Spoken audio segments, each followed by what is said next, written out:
My name is Elizabeth. I am 74 years old, a widow, and the mother of only one child, James. To the outside world, I looked like a woman blessed. A strong, successful mother who had built her life from nothing and poured everything into her son. But if only they knew the truth. If only they knew how the one I loved most betrayed me in a way no enemy could. I remember the cold first, the way it cut through my skin like knives. My breath fogged into white clouds before my face as I gasped for air, clawing at the metal walls around me. The realization hit me like a thunderbolt. I was inside the freezer, its heavy lid shut tight above me. My son had locked me in. First I couldn't believe it.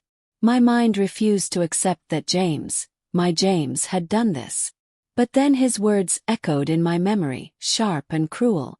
"You've lived long enough, mother. It's time I take what's mine." The world spun. I banged against the lid with every ounce of my fading strength.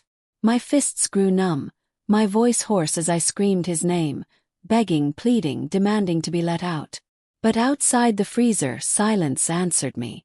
Silence, except for the faint sound of drawers opening, cupboards shutting, and the clinking of valuables being packed away. He wasn't coming back. He was robbing me. Minutes bled into hours. My body trembled violently as the cold seeped into my bones. My teeth chattered uncontrollably. My chest tightened with every breath, each inhale feeling thinner, weaker than the last. I thought of my late husband, of the years we worked to build everything we had. I thought of James as a boy, how he once clung to my skirt, laughing with innocence in his eyes. How had we come to this moment? Darkness began to edge at my vision. My heartbeat slowed. I sank against the side of the freezer, whispering prayers with lips that barely moved. I knew I was close to the end. And then, just as my strength slipped away, I heard it. Sound. Crash. Something unexpected. Something that told me fate had not finished its cruel story yet. But what I didn't know then was that the very act of locking me inside that freezer would seal my son's doom. His greed, his betrayal, and his foolish miscalculation would cost him the one thing he never expected. His own life. What happened next would change everything.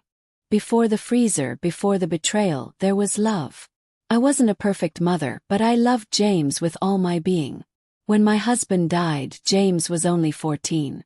I remember standing at the graveside, his small hand gripping mine, his tears soaking my sleeve. I promised him then that I would be both mother and father to him, that I would protect him from the cruelty of the world.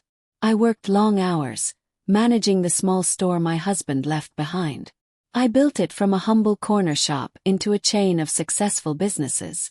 There were nights I barely slept, mornings when my back ached so badly I could barely stand, but I endured it all for James. Every cent I earned, I saved for him. Every sacrifice I made, I told myself it was worth it because my son's future would shine. But as James grew older, I began to notice changes. The boy who once ran home to tell me about his day now stayed out late, sometimes all night.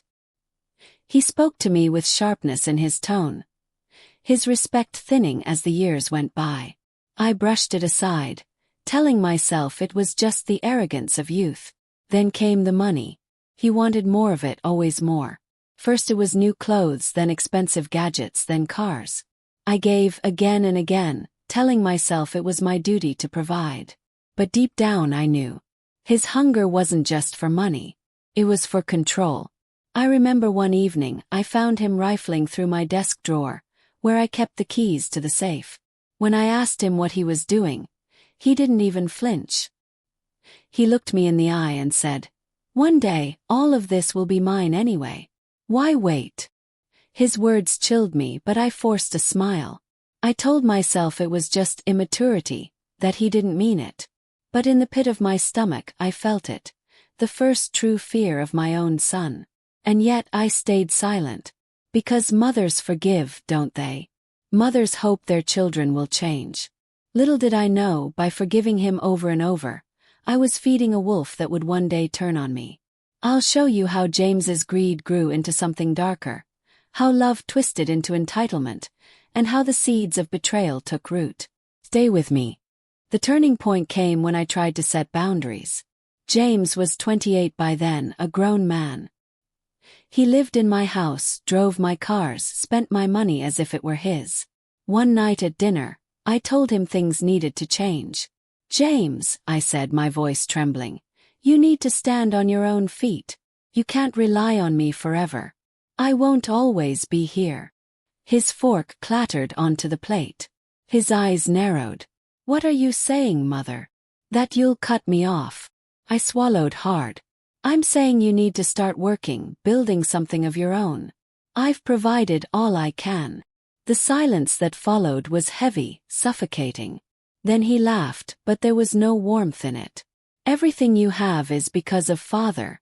And everything Father had is mine by right. You're just the caretaker."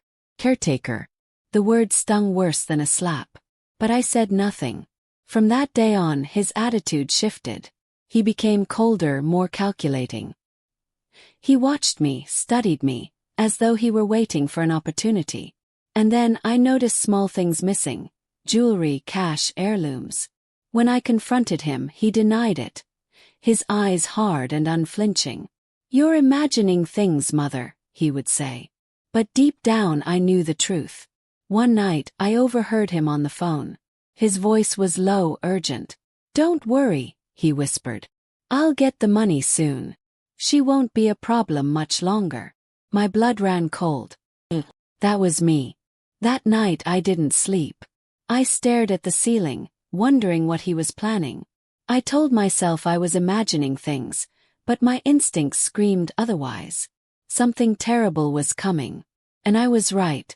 Because a week later, I found myself gasping for air inside a freezer, betrayed by the only son I had ever loved. But what James didn't know was that fate was already setting the stage for his downfall. The day it happened was ordinary. That's what made it so terrifying. James came home earlier than usual. His mood oddly light. "Mother," he said, "let me help you in the storage room today." My heart skipped a beat. He never offered to help. Something was wrong. But I followed him anyway, carrying boxes into the large storage freezer we used for the business. He chatted idly as we worked, his smile forced. I felt the tension in the air, but I tried to ignore it. Then it happened. As I set down a box, I heard the creak of the freezer door behind me. I turned just in time to see his hand on the handle. His eyes cold and unrecognizable. "James!" cried. "What are you doing?" He didn't flinch. He didn't hesitate. He shut the lid, his voice muffled through the metal. "Goodbye, Mother. I'll take good care of everything." The lock clicked. Darkness swallowed me. I screamed until my throat burned, pounded until my fists bled. But he was gone. He was already upstairs, looting the house, thinking he had won. But in his arrogance, James forgot one thing. The old freezer had a faulty circuit. It couldn't hold power for long when overloaded. And that night, as the freezer hummed around me, I heard it. The sharp crackle of wires, the sputtering of electricity. And above the crash. Scream. Thud. James's plan had backfired. The crash echoed through the house. I froze, my breath ragged. Moments later, the humming of the freezer ceased, plunging me into silence. The faulty circuit had failed, shutting everything down. And then I realized, the lid was no longer sealed tight. With trembling hands, I pushed upward. To my shock, it opened. The failure of the lock, something James never considered, had saved me. I stumbled out, my body weak, my limbs numb. I staggered upstairs, calling out for James. My voice echoed through the house, but there was no reply. Then I saw him. He lay at the bottom of the staircase. His body twisted unnaturally. In his rush to flee with my valuables, he had tripped and fallen. The greed that drove him to betray me had taken his life in an instant. I fell to my knees, tears streaming down my face. Not because he was gone, but because of what he had become. My son, the boy I had loved, raised, and sacrificed for, had died not as a man, but as a thief consumed by greed. The police arrived later, their questions endless. But the truth was simple. James had dug his own grave. His selfish act, his foolish betrayal, had ended his life before mine. And now, as I sit here in the quiet of my old age, I tell you this story not for sympathy, but for truth. Wealth is a blessing, but it is also a curse when love is replaced by greed. Parents can give everything to their children, but they cannot give them character. That they must choose themselves. If you've listened this far, take this lesson to heart. Betrayal often comes not from strangers, but from those closest to us. Trust carefully. And never let greed blind you to what truly matters.